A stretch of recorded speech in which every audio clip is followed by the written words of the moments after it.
to you, brothers and sisters in Christ. I'm Reverend Indigo. Welcome to the third and final talk of this teaching series, which aims to explore more deeply certain spheres under the Methodist Social Principles. You may access the earlier videos on the CAC Singapore YouTube channel.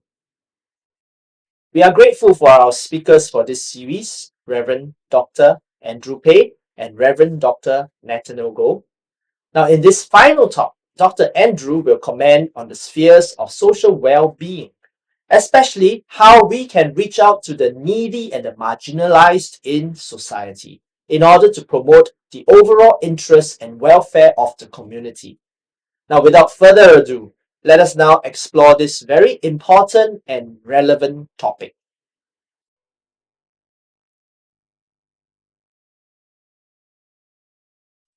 Greetings to you.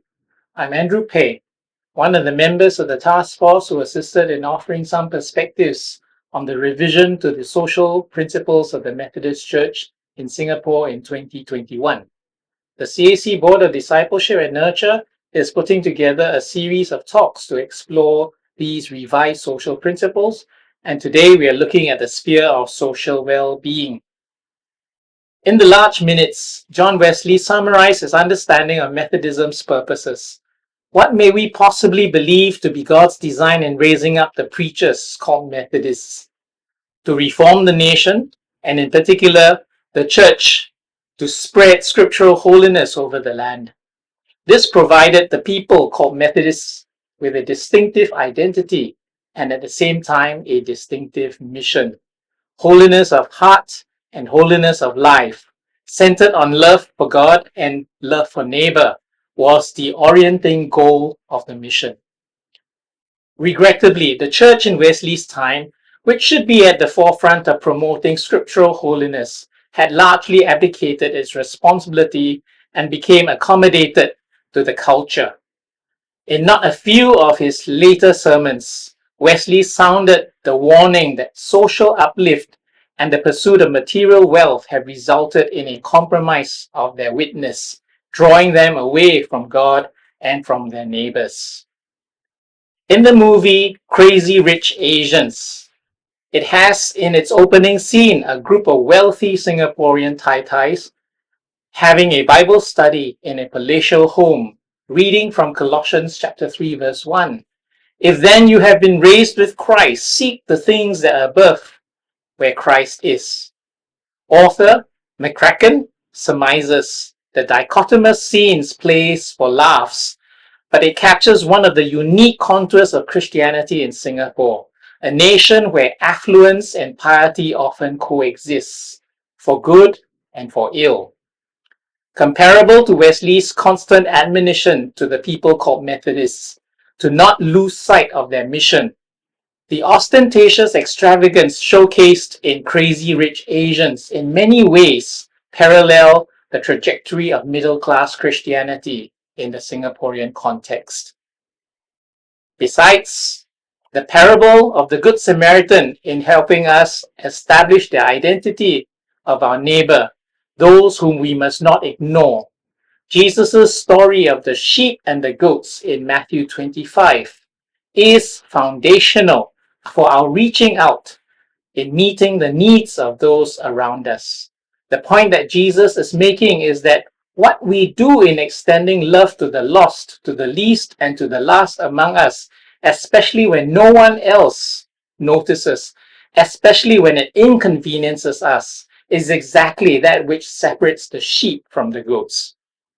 The difference between the sheep and the goats is that the sheep are able to exercise their faith in practical ways and to look at others and see them as Christ himself sees them.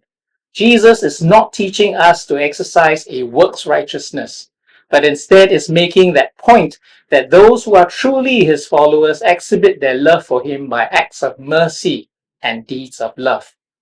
The point of the parable hence underscores that those whose lives are marked by mercy and love are truly the sheep that follow after their shepherd. Commenting on this parable, New Testament scholar Klein Snodgrass wrote, "What humans do or do not do matters. The present is not banal and unimportant, but the arena that determines eternal destiny. The obvious truth is that the New Testament writers cannot imagine a person being brought into association with Jesus without having love evident in his or her life. Simply put, the parable does not teach justification by works, but instead that we cannot separate our relation with God from our relation with people. To experience the compassion of God makes one a medium of compassion. By practically showing mercy, we demonstrate that we are truly recipients of the grace of God. Similarly, the parable of the rich man and Lazarus is a warning to the wealthy for their neglect of the poor. In a context where affluence is regarded as synonymous with divine blessing and affliction with divine judgment, it was easy for the rich in Jesus' time to acquiesce to this form of health and wealth theology. The lesson of great reversal of the destinies of the rich man and Lazarus is well articulated by the quote from the economist John Kenneth Galbraith. In all life, one should comfort the afflicted, but verily also one should afflict the comfortable, and especially when they are comfortably, contentedly, even happily wrong. Jesus' teaching through these parables and his treatment of the poor, the widows, and the fatherless in the Gospels attests to the fact that there is plenty in Moses and in the prophets in reminding us to open our hand to the poor and needy neighbor in our land, Deuteronomy 15:1. Or that those who oppress the poor insult their maker, but those who are kind to the needy honor him, Proverbs 14:31. Passages like this make it clear that far from judging the poor, God identified with them. The Mosaic regulations in Deuteronomy 15 is abundantly clear. In verse 7, if there is a poor person among you, one of your brothers in any of your towns in your land which the Lord your God is giving you, you shall not harden your heart nor close your hand from your poor brother, but you shall fully open your hand to him and generously lend him enough for his need in whatever he lacks. Be careful that there is no mean-spirited thought in your heart, such as the seventh year, the year of release of debt is near, and your eye is malicious towards your poor brother, and you give him nothing, that he may cry out to the Lord against you, and it will be a sin in you. You shall generously give to him, and your heart shall not be grudging when you give to him, because for this thing the Lord your God will bless you in all your work and in all your undertakings. For the poor will not cease to exist in the land. Therefore I am commanding you, saying, you shall fully open your hand to your brother, to your needy, and to the poor in your land. Guided by scriptural injunction and the Wesleyan distinctive of spreading scriptural holiness, the Methodist Social Principle offers some key pointers in contributing to the development of a compassionate society. These include care for the poor, welfare for the workers, ministry to the sick and dying, as well as ministry to drug addicts and prisoners, all of whom are on the periphery of society. These were the ones that Jesus did not exclude. These were the ones Jesus did not ignore.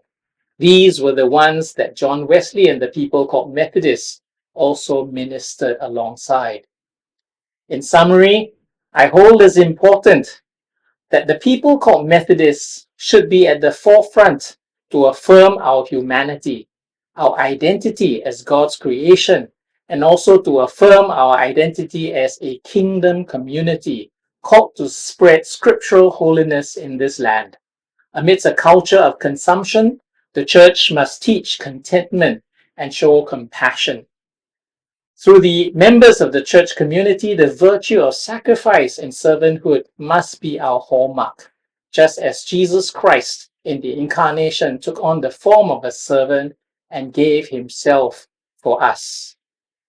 In Mustard Seed versus McWhirl, Tom Sine reminds us The architects of McWorld defines the ultimate in terms of economic growth and economic efficiency, and would have us believe that ultimate satisfaction will come from our increasing consumption of things.